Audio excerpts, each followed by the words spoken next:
Olá, tudo bem? Bem-vindo ao canal Viver de Renda. Se inscreva no canal, deixe seu like e compartilhe com os amigos. Nos acompanhe no Instagram Viver de Renda Canal. A economista Mônica de Boll disse que o Banco Central deveria baixar a taxa de juros após a crise verificada nos Estados Unidos. A economista deu uma entrevista falando sobre a crise bancária nos Estados Unidos, ela que mora lá e leciona em uma das universidades americanas. Ela destacou que essa taxa de 13,75% diante do cenário atual não faz mais sentido. Se o Banco Central não está preocupado em baixar a taxa de juros, disse ela, deveria, especialmente depois dessa crise com os bancos americanos. O mercado financeiro acabou ficando mais volátil, há um certo pânico instalado, depois vimos aí a questão do Credit Suisse, que teve que ser socorrido, né, em 54 bilhões de dólares pelo governo da Suíça. Nos Estados Unidos teve dois bancos que foram à lona, né, a falência, o SVB, que é o Silicon Valley Bank, e o Signature Bank de Nova York, e outros bancos balançaram muito. Houve aí algumas ações de socorro a alguns bancos, até sendo feitos em alguns casos, esse socorro por bancos privados, né? E aí a Mônica de Boll explicou que a própria situação do Brasil, com problemas no mercado de crédito privado, já deveriam ter acendido um alerta para o Banco Central em relação às taxas de juros. Ela afirmou que as taxas praticadas estão altas e estão fazendo com que empresas brasileiras se endividem. E, posteriormente, isso pode gerar uma recessão até profunda. No Brasil, o problema está acontecendo no mercado de crédito.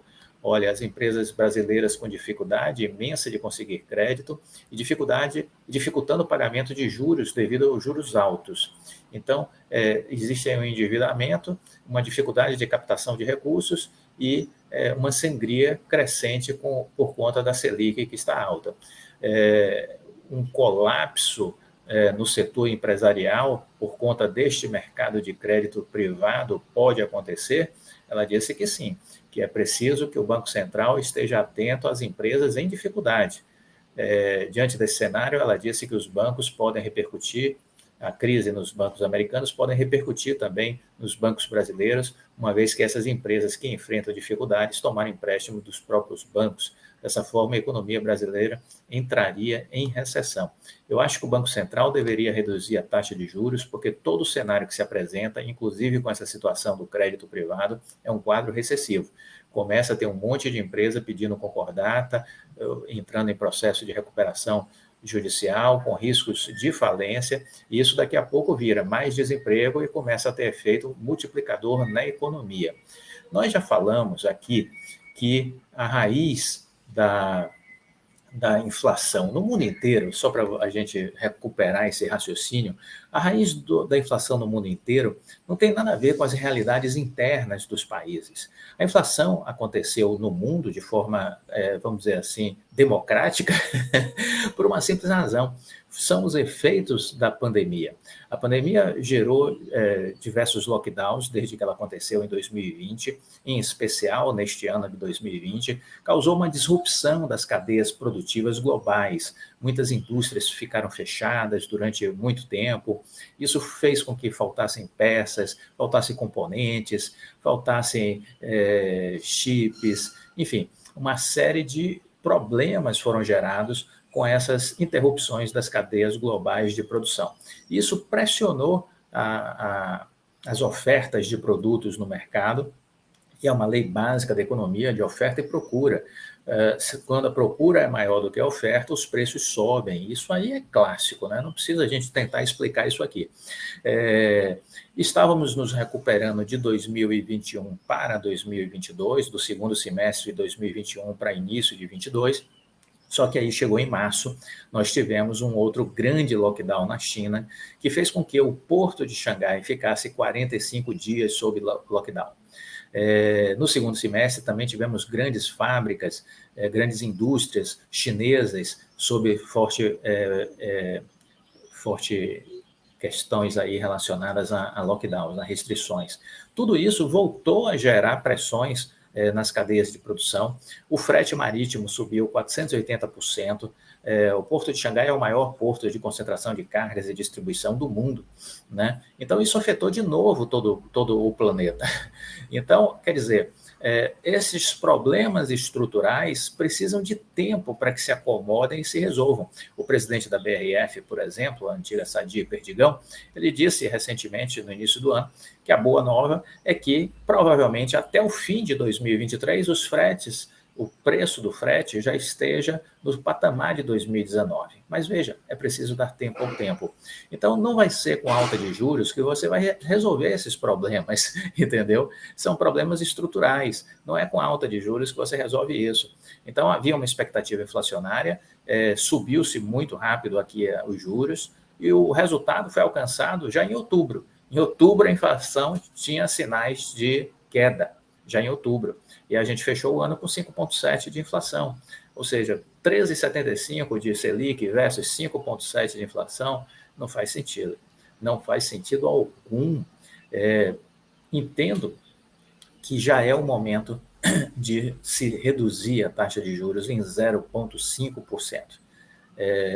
Entendia que isso era para a partir de abril, mas acho que diante do fato novo nos Estados Unidos, de estresse lá no sistema bancário, e aqui já com os sinais que a gente tem com relação ao crédito, acho que agora na reunião de março o Banco Central poderia demonstrar inteligência e se antecipar nesse corte de 0,5%.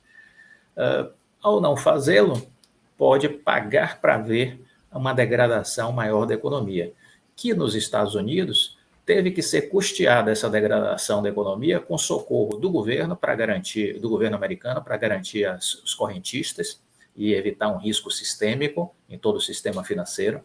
E o próprio Federal Reserve tem que botar a mão no bolso para garantir liquidez no mercado. Então, veja, eles lá já estão tendo custos por conta da alta de juros. Aqui, o Banco Central vai ter também custos, vai ter uma crise que pode se amplificar mais e gerar um ônus muito maior para o Banco Central e também queimando reservas brasileiras e também para o próprio governo, que talvez tenha que fazer um plano de salvamento de algumas empresas. Alguns dias atrás me chamou a atenção o CEO da Pague Menos, dizendo que os fornecedores dele já estavam com problemas de ter acesso ao crédito. Então, senhor Roberto Campos Neto, acorda para a vida, põe o pé no chão, saia da bolha e veja o mundo real. O mundo real está pedindo redução de juros, certo? Então, é esse meu ponto de vista que eu queria deixar aqui compartilhado com vocês. Olha, a Oi, ela teve, já falei isso, mas vamos reforçar, ela teve aprovada a sua nova recuperação judicial. E aí o mundo voltou ao normal, ao antigo da Oi, o balanço, a apresentação já foi adiado. A empresa divulgou que o balanço que seria apresentado no dia 23 de março, agora será no dia 26 de abril. Esse filme a gente já viu, né? Vamos ver de novo. É aquela sessão, vale a pena ver de novo, ou não.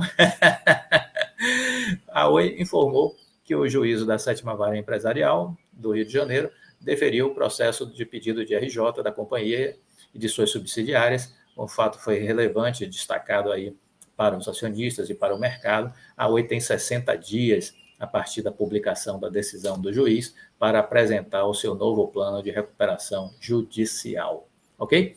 A nossa seleção de empresas de março já está disponível. Se você não recebeu, nos contacte. Se você já é assinante, são 2 relatórios que foram disponibilizados. E se você ainda não assinou, olha, minha sugestão, assine, prestigie-nos e tenha acesso a esse estudo, que eu tenho certeza que vai lhe ajudar muito a tomar melhores decisões de investimento. Fique com Deus e até a próxima. Tchau.